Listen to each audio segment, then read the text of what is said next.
मुंबईच्या समुद्र किनाऱ्यावर पुन्हा एकदा प्लास्टिकच्या कचऱ्याचं संकट गडद झालंय।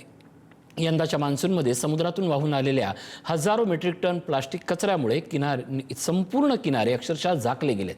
हा कचरा हटवण्यासाठी महापालिकेनं युद्धपातळीवर मोहीम सुरू केली असली तरी समुद्री प्रदूषणाचं वाढतं संकट आणि नागरिकांची जबाबदारी पुन्हा एकदा ऐरणीवर आली आहे। पाहूयात शिल्पा नरवडे यांचा हा स्पेशल रिपोर्ट। मान्सूनच्या पावसासोबतच समुद्राच्या लाटा मुंबईच्या किनाऱ्यावर प्लास्टिकचा डोंगर घेऊन येतात। प्लास्टिकच्या बादल्या, पिशव्या, थर्माकोल, मासेमारीचं साहित्य आणि इतर घनकचऱ्यानं मुंबईचे समुद्र किनारे पुन्हा एकदा विद्रूप झालेत। या कचऱ्याची विल्हेवाट लावण्यासाठी मुंबई महापालिकेनं विशेष स्वच्छता मोहीम हाती घेतली असून जेसीबी, डंपर आणि शेकडो कर्मचाऱ्यांच्या मदतीनं साफसफाई सुरू आहे। महापालिकेच्या माहितीनुसार 21.5 किलोमीटर लांबीच्या 7 प्रमुख समुद्र किनाऱ्यांवरून आतापर्यंत तब्बल 2963 मेट्रिक टनाहून अधिक प्लास्टिक कचरा हटवण्यात आलाय। गोराई, जुहू, वर्सोवा, शिवडी, कोळीवाडा, वर्ली, दादर, नायगाव आणि गिरगाव चौपाटी या किनाऱ्यांवर सर्वाधिक कचरा जमा झालाय।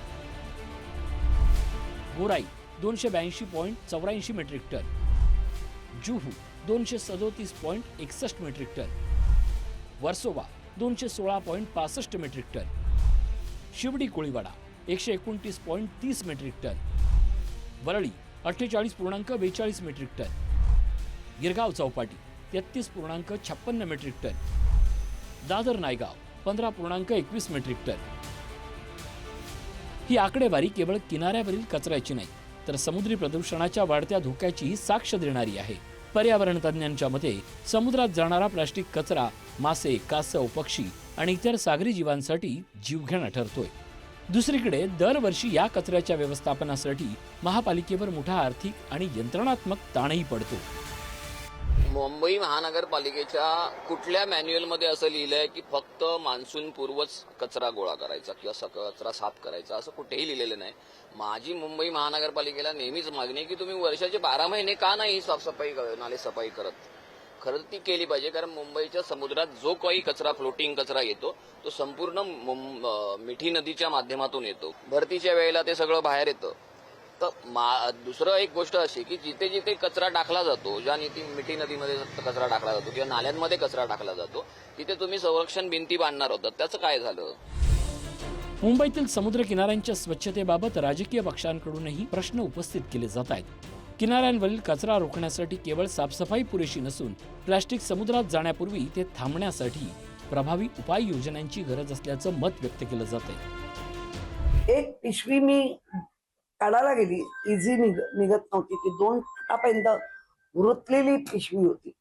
जेव्हा समुद्र या नाल्याच्या माध्यमातून समुद्रात सगळं जात आहे, समुद्र पुन्हा तुम्हाला परत देत आहे आणि 75 लोक तिथे काम करतायत, असा तिथल्या वॉर्ड ऑफिसर रजेवर एवढे प्रकार 2 दिवस घडतायत। तर वॉर्ड ऑफिसर रजेवर आश्चर्य वाटतं की जिम्मेदारी झटकूनच टाकते। मग जिम्मेदारी नक्की कोणाची?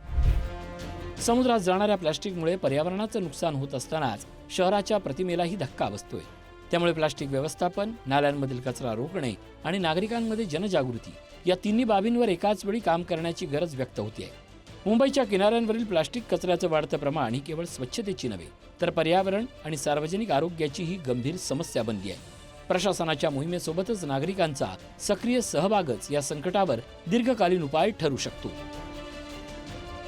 शिल्पा नरवडे, पुढारी न्यूज, मुंबई।